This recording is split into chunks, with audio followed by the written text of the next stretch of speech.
Okay, All right, guess we're on. we're on. Everybody, my name is Donna Maria Zaidi. I am the co-owner and co-founder of the Philadelphia School of Massage and Bodywork. And today we're going to talk to Orlando, a good friend of ours, a fellow massage therapist and manual lymphatic drainage practitioner. So, hi Orlando. Thank you for coming on today. Hi.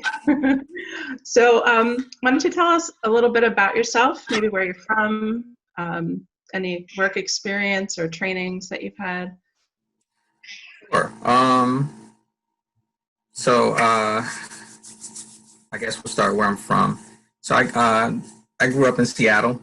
I was pretty much raised between New York and the Bronx and Seattle, and I came out here to Pennsylvania for college.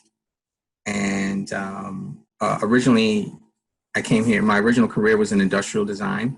I came here to go to art school, and I went to University of the Arts. Was there for 4 years and graduated as an industrial designer. I did freelance work for several years afterwards. I used to build museum exhibits and did package design and architectural metal and a lot of creative work, and had a lot of fun. It was early 2000s, and did that for a little while, and then work started to dry up. I think it was the looming 2008 crash, and so myself and all my peers, we started to notice a lot of the freelance work drying up. And you want me to just keep going into how I got into massage? Yeah. That's what this is. Okay. That's a good transition. Okay. And so yeah, the freelance work started to dry up. So one of the freelance jobs I had was building a museum exhibit for a children's museum.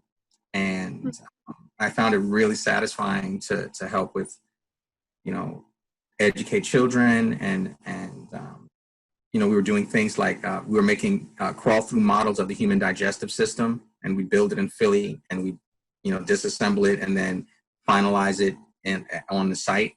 And we would do murals like layers of the skin with hair follicles in the same room.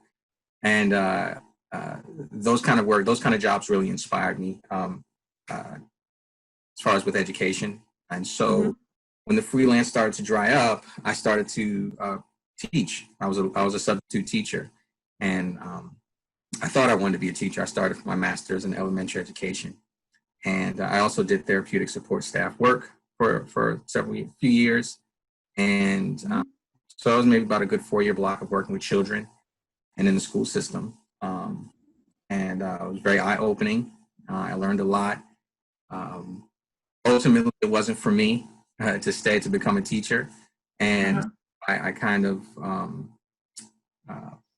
did some jobs, helped a couple friends open some businesses, in a restaurant I worked in, and then a dog daycare. And during that period of time, it was kind of like a reinventing myself moment in my life, where I, wanted to do work that reflected how I wanted to be and how I was feeling. And I started to really take care of myself better. I think in previous years, I had I got really sick, and I was like, God, if you get me through this, I promise I'll take better care of myself. And, I started to do a lot of fasting, and, I started training in martial arts. And so that track pattern in my life ultimately led me to massage therapy in 2008. That I originally became a massage therapist. Yeah, that's cool. It sounds like all your experiences really gave you that foundation to become a massage therapist. The creativity and the teaching, because we like to educate our clients and things like that. So You also practice manual lymphatic drainage along with Mhm. massage therapy. Yes. What called you to take on that modality? Um, okay, so we'll take where the story left off. So I became a massage therapist in 2005, and my first job as a massage therapist was working at a chiropractor's office in Old City, down. And I was there for a couple years, and I was doing a lot of deep tissue work. Um, all my physical training and working out that time, I was heavily working out, so I was getting a lot of deep tissue people, and I felt like and it was rewarding. I enjoyed being a massage therapist, but I felt like I could do more if I could work on the opposite spectrum of Mm, tissue. And so when I was in massage school, we had several classes, career classes, similar to the ones that I work I teach with your students, about different career sets. And I learned about lymphatic drainage while I was in massage school, about what it is. She didn't teach us how to do it, but she gave us the education of what it is and the potentials. And so I wanted to specialize a little bit more. And so I did a little research. And at the time, there was a class in Delaware. And I said, all right, well, let me try it out. And um, I was fantastic. It was an amazing experience. The work was so mhm. different from what I had been used to, because it was so light that the Yeah, challenge was being light enough to actually accomplish it. And everything I had done previously was extremely deep and heavy pressure. And right.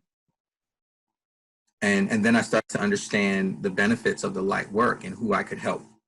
And so that in my mind, I could help more people by being able to really go deep into this light work, you know? Yeah, yeah.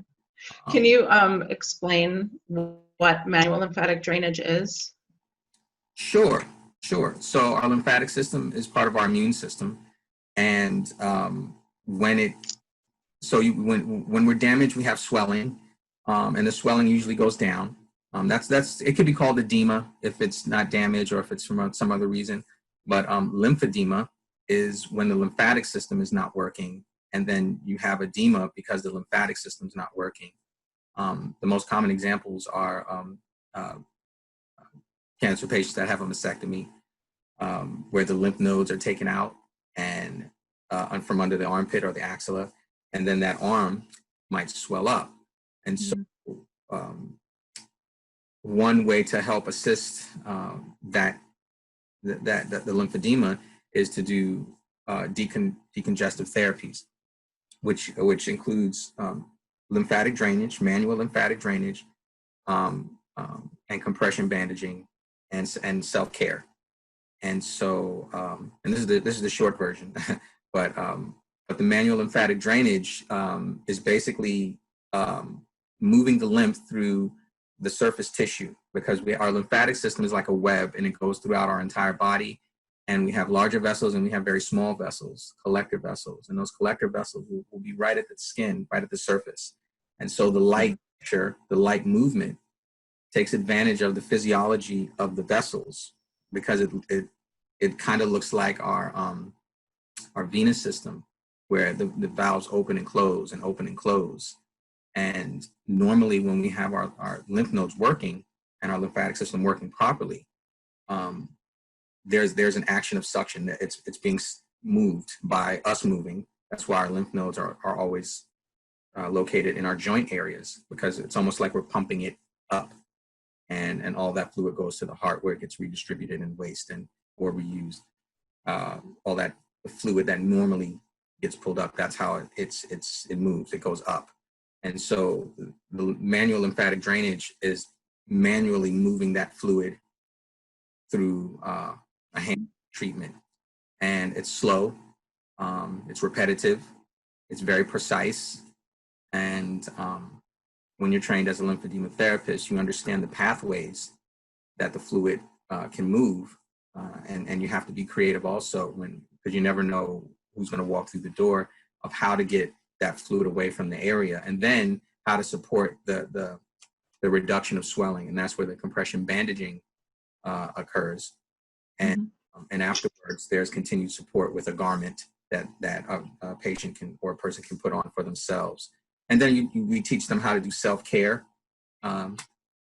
because as of now, there's no cure for lymphedema.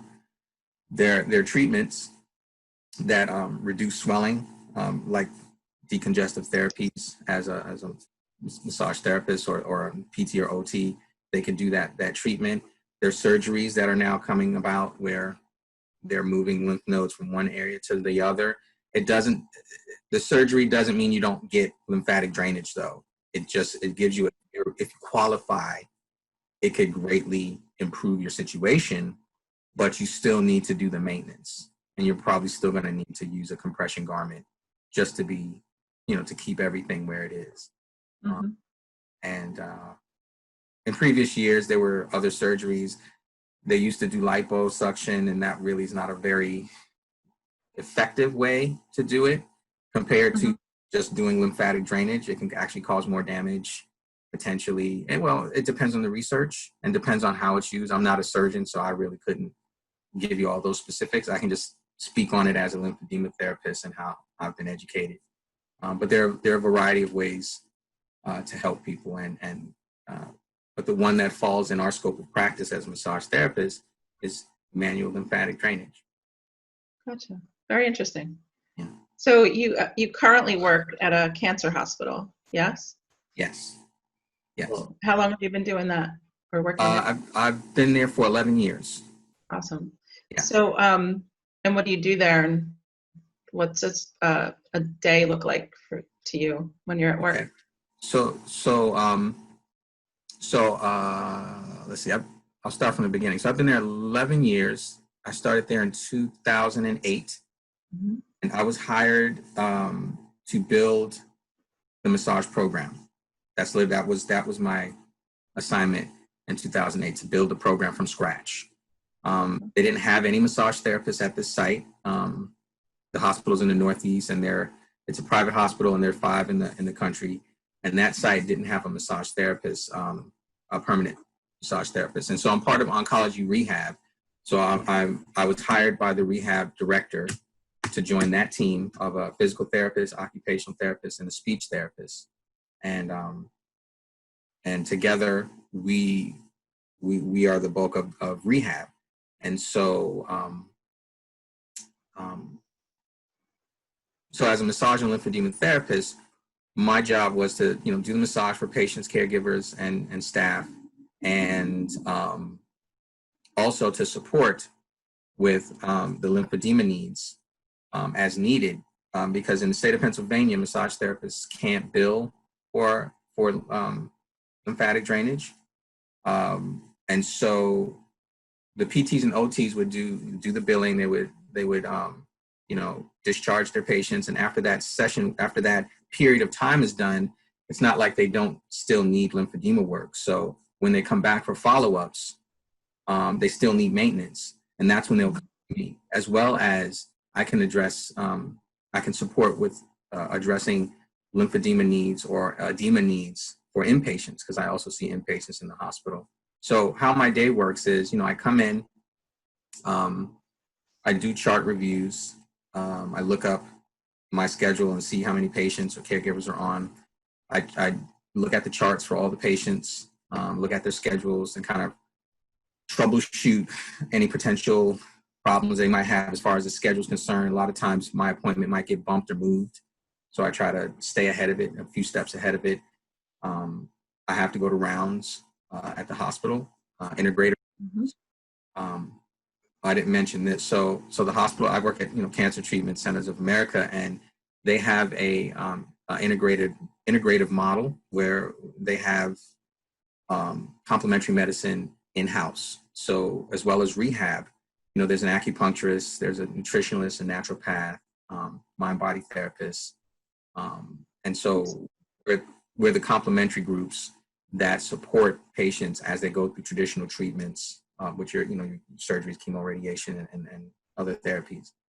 And so, so I have to go to integrative rounds so that I'm aware of what's happening for inpatients and for outpatients that might need a variety of services. I'm a part of that conversation, and most of the time I'm a fly on the wall unless I, have personal interaction with something. But I learn a tremendous amount by just being there, and so that's my day.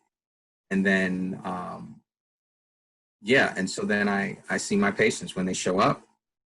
If it's a new patient, do you want me to go in how the session works, or?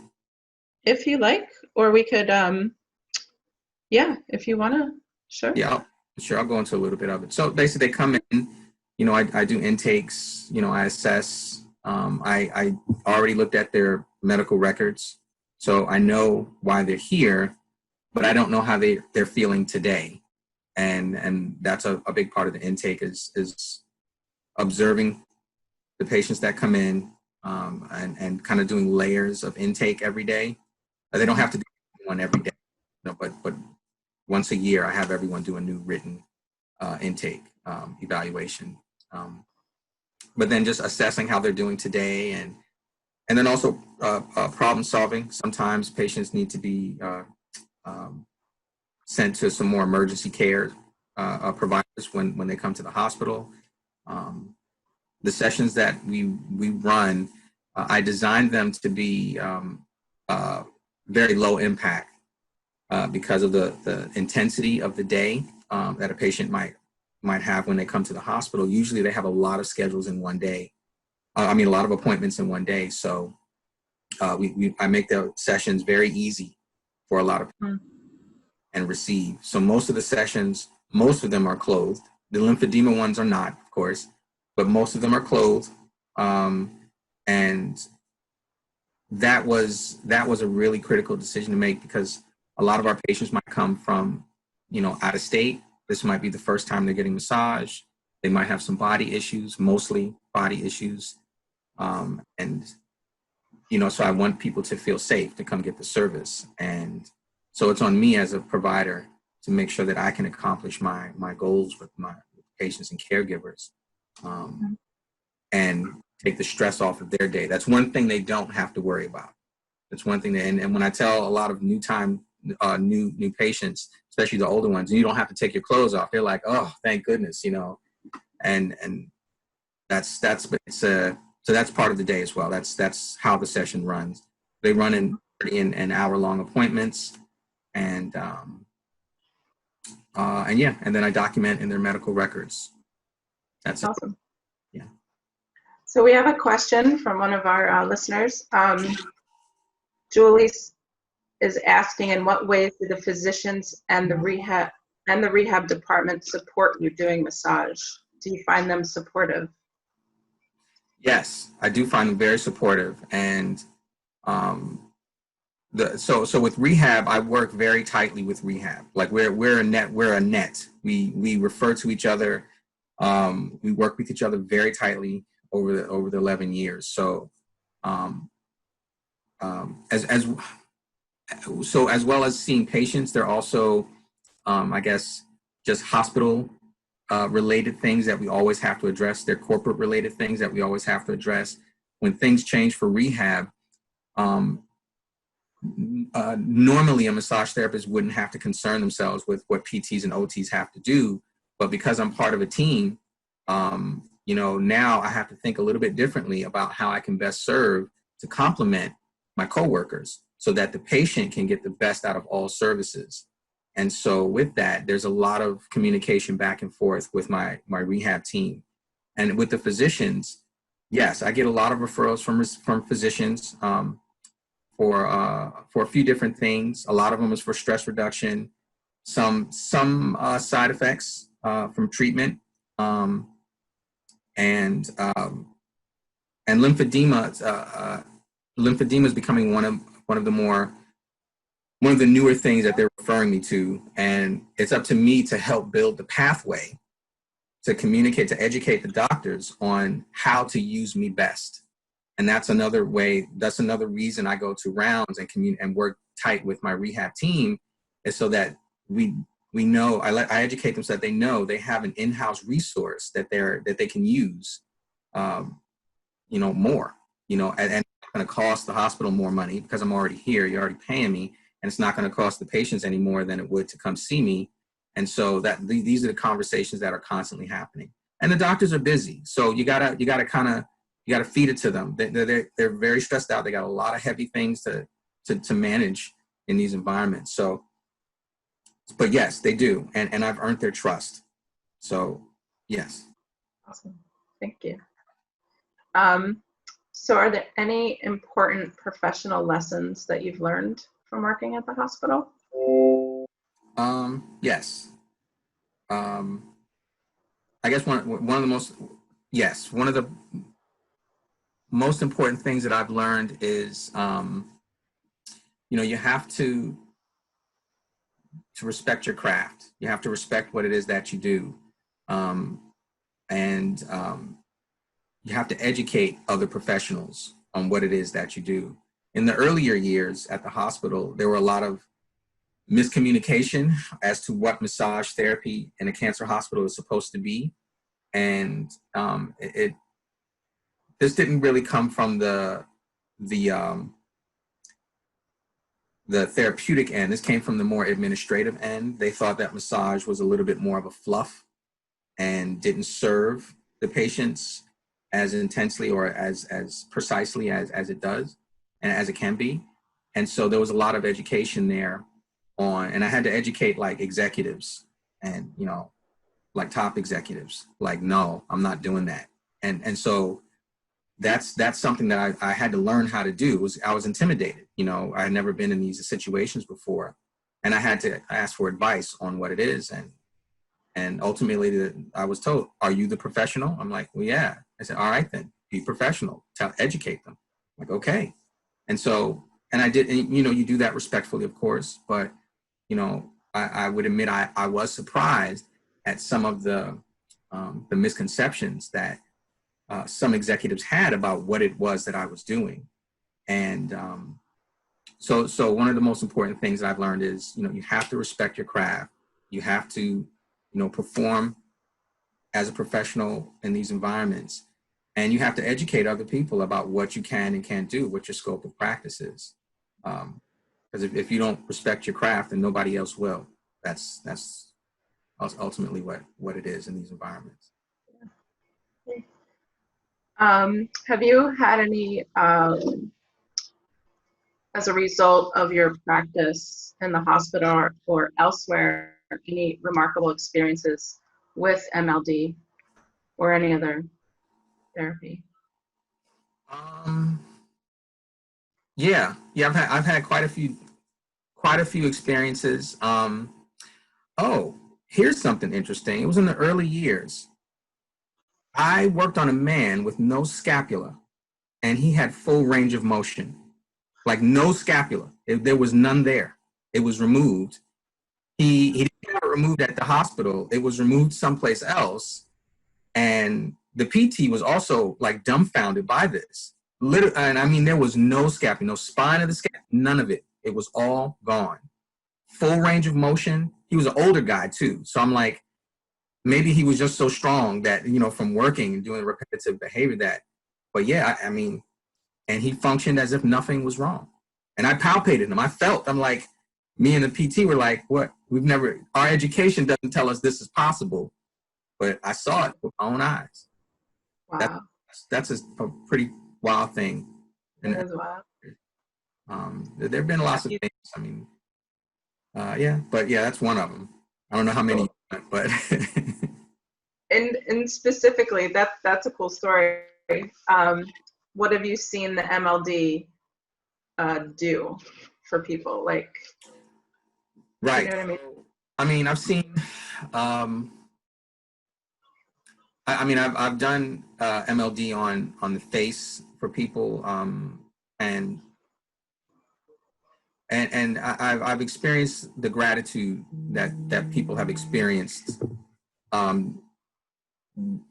when I helped them with lymphatic drainage. There was some facial swelling. A lot of patients that might have facial swelling. There might be some cancer of the neck or or something somewhere close to the area, and it might cause a lot of facial swelling. And I've done MOD on the face and got the face down to what it normally, very close to what it normally would be. And there was a pretty emotional response to that treatment. And, Nice. you know, and that's like, you know, Yeah. those are very impactful moments where, you know, you're doing what you're supposed to do. Like today it worked, you know, and that's not every day, you know. It's not like every session, you don't solve problems, you know, you're helping the process, you're a part of the process. But sometimes, you know, you do the thing and it works way better than what you thought it was going to do. And you just take the win, you know, you take the win. And, Awesome. you know, and just be great days that you can help people way more than what you thought you were able to do. Mm-hmm. Keep going. Yeah. So I know you practice at the hospital, but if anybody wanted to practice with you privately or had more questions about your practice, how can they get a hold of you? Well, yeah, they can shoot me a text or an email. I think some of the links down below might have some of my information in there. Feel free to reach out to me. Not yet. Also, there's a Facebook group, Philadelphia Licensed Massage Therapist Club. I run that group. You're welcome to join it and ask me any questions. You know, I'll be happy to answer. All right. Cool. We'll post your links in this thread here so people can reach out to you. Right on. Well, thank you. Yeah, thank you for having me. Yeah, that's great. All right, guys. We'll see you next Friday.